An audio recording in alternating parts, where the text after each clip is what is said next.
Hello everyone. Now we are going to discuss about the neonatal hypoglycemia.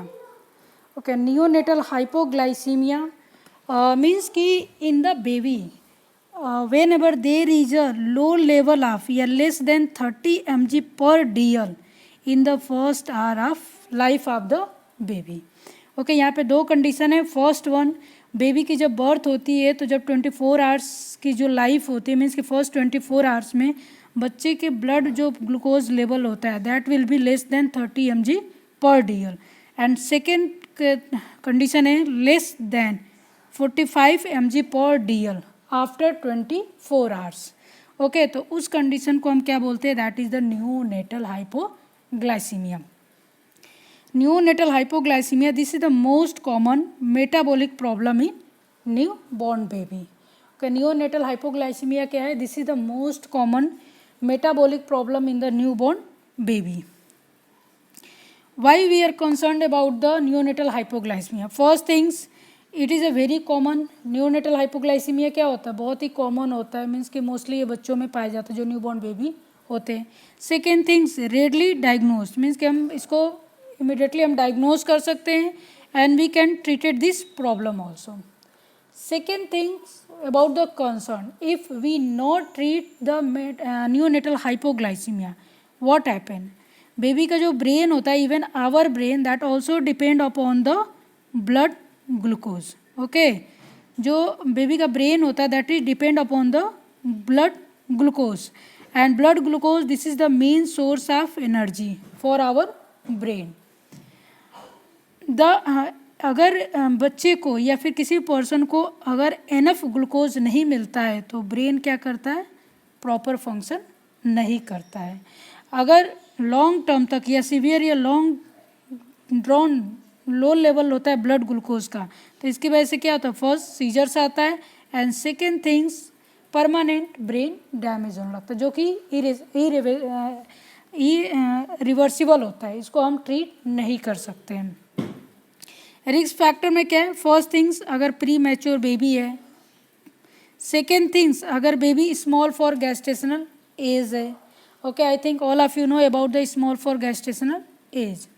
Third one, macrosomic infant. Macrosomic infant means if mother was suffering from the gestational diabetes mellitus, तो उसका जो baby होता है उस baby के अंदर मैक्रोसोमिक पाया जाता है. मैक्रोसोमिक मीन्स बेबी का जो नॉर्मल वेट होता है, नॉर्मल बेबी का जो वेट होता है उससे क्या होता है? ज़्यादा होता है.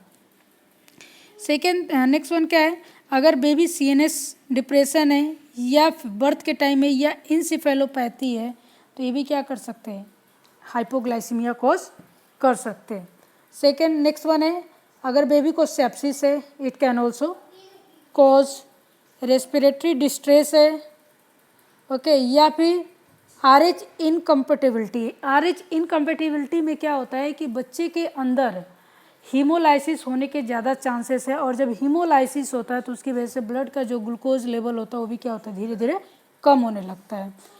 नेक्स्ट वन क्या है? अगर मदर को गेस्टेशनल डायबिटीज मेलाइटस है. Gestational diabetes mellitus, okay, first we should know about the diabetes mellitus. और आई थिंक आप लोग को पता होगा डायबिटीज मेलाइटस क्या होता है कि जब हमारे बॉडी के अंदर इंसुलिन नॉर्मल अमाउंट में नहीं होता है तो उस कंडीशंस में क्या होता है कि ब्लड ग्लूकोज लेवल बढ़ जाता है.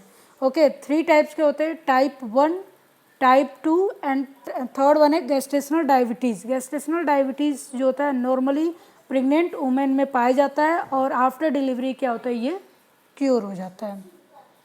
नेक्स्ट वन है, अगर बेबी ओरली कुछ नहीं ले रहा है तो this can also cause neonatal hypoglycaemia. Aetiology में क्या है? फर्स्ट मेन चीज़ है that is the persistent hyperinsulinaemic hypoglycaemia. Okay, this can also cause, जिसको हम शॉर्ट फॉर्म बोलते हैं PHHI. सेकेंड, नेक्स्ट वन क्या है? Limited glycogen store. बेबी के बॉडी के अंदर नॉर्मली बहुत कम अमाउंट में या मिनिमम अमाउंट में क्या है? ग्लूकोज स्टोर है. और ये किस कंडीशंस में हो सकता है? 2 कंडीशंस होते हैं. First one, pre mature, means कि बेबी प्रॉपरली मैच्योर नहीं है. मैच्योर कब नहीं होगा? बेबी क्या होगा? टर्म बेबी नहीं होगा, प्री टर्म बेबी होगा या फिर स्मॉल फॉर गेस्टेशनल एज होगा. सेकेंड थिंग्स क्या है? Intra uterine growth retardation. Intrauterine growth retardation means कि बेबी की जो ग्रोथ होती है वो क्या होती है, रिटार्डेड होती है, मीन्स नॉर्मली ग्रोथ नहीं होता, उसकी बॉडी प्रॉपर डेवलप नहीं हो पाती है।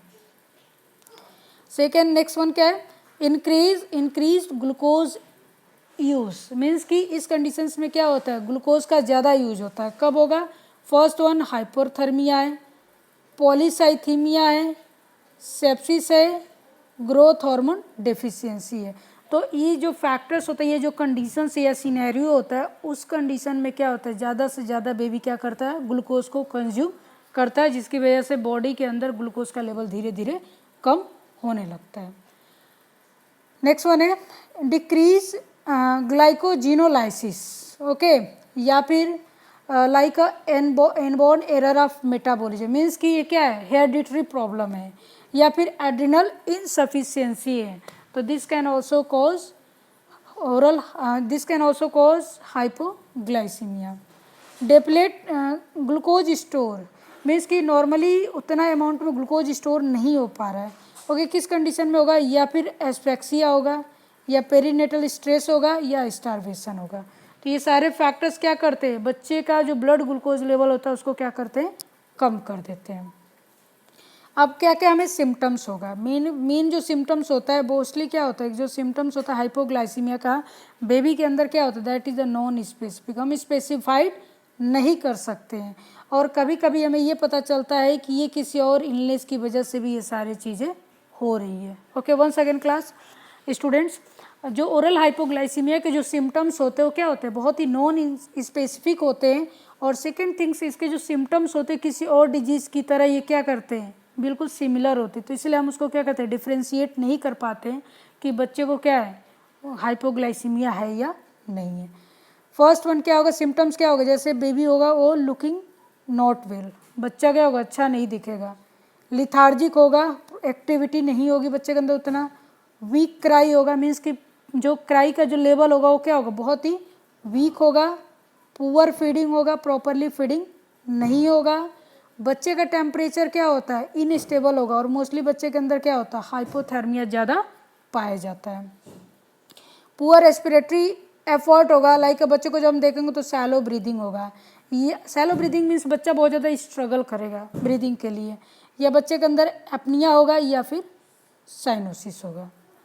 सीएनएस सेंट्रल नर्वस सिस्टम में क्या क्या सिम्टम्स आएगा, एक्सेसिव जिट्रीविनेस होगा, लाइक कन्वर्जन हो सकता है, या फिर हाइपोटोनिया होगा। Hypotonia means muscles tone proper नहीं होंगे। अब डायग्नोस क्या है, कैसे करेंगे, सिंपल ब्लड टेस्ट करते हैं, ओके, हाइपोग्लाइसीमिया के लिए। तो नॉर्मली हम क्या करते हैं कि पेरिफेरल स्मीयर लेंगे, ओके, या फिर नॉर्मली हम कहाँ कहाँ से ब्लड ले सकते हैं, या तो हील स्टिक करते हैं, हील पे हम क्या करेंगे, हील पे वहाँ पे स्टिक से हम क्या कर सकते हैं, वहाँ से भी कर सकते हैं, या बेबी के हम फर्स्ट वन क्या है, हील स्टिक से हम ब्लड ले सकते हैं। सेकेंड थिंग से बेबी आर्म से ले सकते हैं, या थ्रू अम्बलाइकल कैथीटर के थ्रू भी हम ले सकते हैं। ओके, ट्रीटमेंट के लिए हमें क्या करना है कि जैसे हमें मेन हमारा क्या गोल होता है कि बच्चे का जो ग्लूकोज लेवल होता है हमें उसको नॉर्मल रेंज तक लेके आना है। तो उसके लिए हम क्या करेंगे, 200 mg पर kg डेक्सट्रोज देते हैं, okay, 200 mg per kg dextrose देंगे, like 2 ml per kg of 10% dextrose as a bolus slowly देते हैं, और ये 3 से 5 मिनट तक देते हैं। और ये 3 से 5 मिनट तक देने के बाद फिर हम क्या करते हैं, मेंटेनेंस फ्लूइड देते हैं विथ डेक्सट्रोज इन्फ्यूज़न, और रेट क्या होता है 6 to 8 mg per kg per minute. Okay guys, then ये फिर हम क्या करेंगे, डेक्सट्रो स्टिक्स हम फिर रिपीट करते हैं आफ्टर 15 to 30 मिनट्स, अगर स्टिल बच्चे का ब्लड ग्लूकोज लो है, ओके। और साथ में जब भी हम ट्रीटमेंट करते हैं हमें बच्चे का ग्लूकोज लेवल भी चेक करना है थोड़ी देर के बाद, इसलिए करना है कहीं बच्चा हाइपरग्लाइसीमिया में न चला जाए।